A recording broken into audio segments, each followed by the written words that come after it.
Hello everyone, আজকের এই ভিডিওতে আমি বোঝানোর চেষ্টা করব ওয়েস্ট বেঙ্গল প্রাইমারি টেট 2023-এর একটি গণিতের প্রশ্ন। Question number 91। এক্স ও ওয়াই হলো দুটি অখণ্ড সংখ্যা এবং এক্স লেস দ্যান ওয়াই, তাহলে এক্স ও ওয়াই এর গসাগু হবে। এই অঙ্কটি এই প্রশ্নটি না অঙ্কের না পেডাগজি, এটা হলো একটা জটিল পেডাগজিক্যাল টাইপের। ঠিক আছে, এই অঙ্কটি দেখলেই বোঝা যাবে যে যারা পরীক্ষা দিয়েছে বুঝতে পারবে যে এই প্রশ্নটি কতটা টাফ ছিল। ঠিক আছে, এই প্রশ্নটি নিয়ে অনেক ডাউট আছে, সেই ডাউটটা আমি এখন ক্লিয়ার করার চেষ্টা করব এবং বোঝানোর চেষ্টা করব। আশা করি তোমরা বুঝতে পারবে। চলো শুরু করি। 91. X and y are two whole numbers with x less than y, then HCF of x and y will be. আচ্ছা, এই কোশ্চেনটি অ্যান্সার করতে হলে আমাদের প্রথমে জানতে হবে যে অখণ্ড সংখ্যা কোনগুলো। যে অখণ্ড সংখ্যা হোল নাম্বার বলেছে, হোল নাম্বার হলো 0 থেকে শুরু করে 1 2 3 4 5 6 7 8 9 10 এভাবে চলতেই থাকবে। ঠিক আছে, এর কোনো শেষ নেই, কিন্তু শুরু হবে 0 থেকে। পরবর্তীতে জানতে হবে উৎপাদক বা গসাগু করতে গেলে, যেমন গসাগু মানে কি গরিষ্ঠ সাধারণ গুণনীয়ক। ঠিক আছে, গুণনীয়কের আরেকটা নাম হলো উৎপাদক, ইংরেজিতে বলা হয় ফ্যাক্টর। তা গসাগুর পুরো কথা হলো গরিষ্ঠ সাধারণ গুণনীয়ক আর বা ইংরেজিতে হাইয়েস্ট কমন ফ্যাক্টর বা HCF। এখন উৎপাদক বা গুণনীয়কটা কী জিনিস? উৎপাদক বলতে বোঝায় কোনো সংখ্যাকে যেই সংখ্যা দিয়ে ভাগ করলে ভাগফলটা মিলে যাবে, সেই সংখ্যাকে কি বলা হয়? ওই সংখ্যার গুণনীয়ক বা উৎপাদক বলা হয়। এখন যদি আমরা দুইয়ের ক্ষেত্রে দেখি, দুইকে যদি আমরা 1 দিয়ে ভাগ করি মিলে যাবে, 2 দিয়ে ভাগ করলেও মিলে যাবে, তাই 2-এর উৎপাদক হলো 1 আর 2। সেভাবে 3-এর ক্ষেত্রেও দেখি 1 আর 3, 4-এর ক্ষেত্রেও দেখলে 1 2 4, 8-এর ক্ষেত্রে দেখলে 1 2 4 8। ঠিক আছে, এগুলো হলো সব উৎপাদক, আর এদের উৎপাদকগুলো কিন্তু নির্দিষ্ট। 8কে আমরা কিন্তু 10 দিয়ে ভাগ করলে দশমিক চলে আসবে, পূর্ণ সংখ্যায় আসবে না। এবং যদি আমরা 0-র ক্ষেত্রে দেখি, 0কে কিন্তু 1 থেকে যে কোনো সংখ্যা দিয়ে ভাগ করা যায়। ঠিক আছে, যে কোনো সংখ্যা দিয়েই ভাগ করা যাবে, তাহলে অ্যান্সারটা 0-ই আসবে।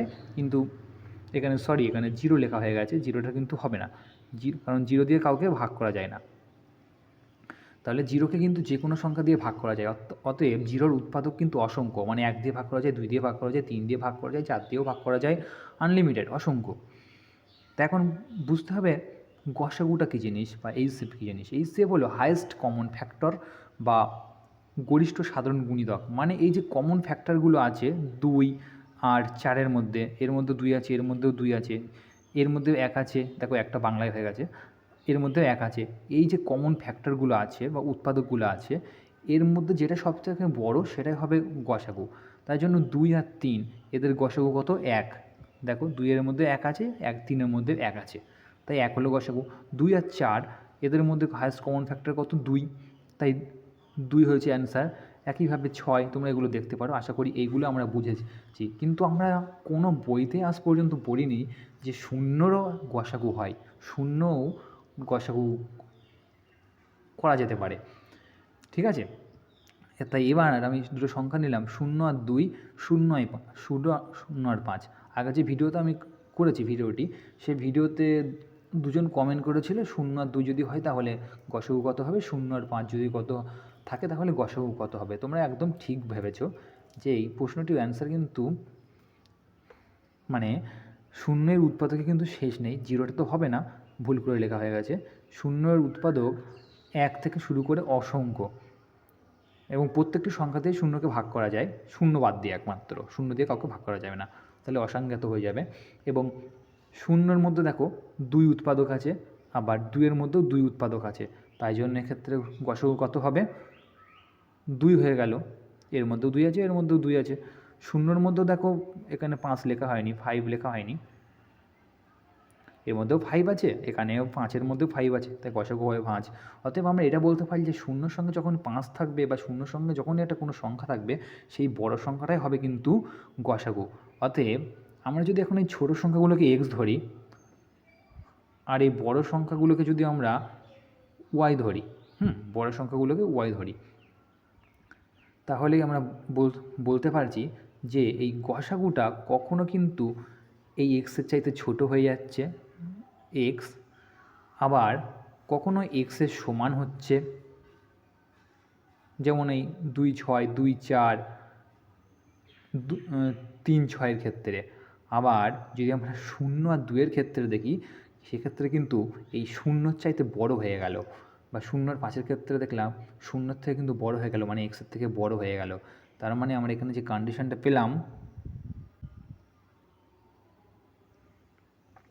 যে কিছু বিশেষ ক্ষেত্রে গসাগুটা এক্সের চাইতে বড় হতে পারে। মানে এক্স যদি 0 ধরা হয়, এক্সকে যদি আমরা 0 ধরি এবং ওয়াই যদি আমরা 5ও ধরি, তাহলে কি হবে? সেক্ষেত্রে কিন্তু গসাগুটা 5 হয়ে যাবে, যেটা কিন্তু এক্সের চাইতে বড়। তাই কিছু বিশেষ ক্ষেত্রে এক্সের চাইতে বড়, এটা কিন্তু সঠিক উত্তর, 100% সঠিক উত্তর। যদি অপশান বিটা না থাকতো, আমরা চোখ বুজিয়ে অপশান ডি করতে পারতাম, কিন্তু এখানে অপশান বি এটা থাকা অবস্থায় আমরা কোনোভাবেই বলতে পারবো না যে অপশান ডিটাই হবে, মানে অপশান ডিটাই হবে এটা আমরা জোর দিতে পারবো না। কিন্তু অপশান ডিটার ভুল নয়, যতক্ষণ বি আছে, বি থাকলে আমাদের বির সঙ্গে যেতে হবে। সর্বদা লেখা আছে না, সর্বদা কিন্তু আমরা এক্সের চাইতে ছোট বা এক্সের সমান পাচ্ছি না, কোনো সময় এক্সের চাইতে বড় হয়ে যাচ্ছে। তাই একটি হলো সঠিক উত্তর, অপশান বি। আচ্ছা, তোমাদের একটা হোমওয়ার্ক দিই। হোমওয়ার্কটি হলো, যদি এক্ষেত্রে গসাগু না চেয়ে লসাগু জানতে চাইতো, তাহলে অ্যান্সারটি কী হতো? মানে এলসিএম জানতে চাইতো, তাহলে অ্যান্সারটি কী হতো? তোমরা এটা কমেন্ট বক্সে জানাবে। আমি পরের যে ম্যাথ ভিডিওটি আমি আনবো, সেখানে কোশ্চেনটি রাখবো, ঠিক আছে? Thank you for watching. TET related তোমরা সহায়ক ক্লাস পেতে চাইলে চ্যানেলটি মানে সাবস্ক্রাইব করে রাখতে পারো। ভিডিওটি ভালো লাগলে অবশ্যই লাইক করবে, শেয়ার করবে, কমেন্ট করবে, এবং যদি কোথাও বুঝতে অসুবিধা হয় কমেন্টে জানাতে পারো। এই প্রশ্নটি অ্যান্সার কিতে পর্ষদ 100% ঠিক অ্যান্সার দিয়েছে, এবং আমার চ্যানেলের প্লে লিস্ট বা চ্যানেলের মানে ভিতরে গিয়ে তোমরা দেখতে পারো তোমাদের চ্যানেলটি উপকারে লাগবে কি না। যদি উপকারে লাগে জানিও, এবং বিগত 10 বছরের সমস্ত রকম প্রশ্নের টেট রিলেটেড কোশ্চেন তোমরা আমার চ্যানেলে পেয়ে যাবে। তোমরা সেগুলো ঘুরে ফিরে দেখতে পারো। Thank you for watching. Stay connected with this channel.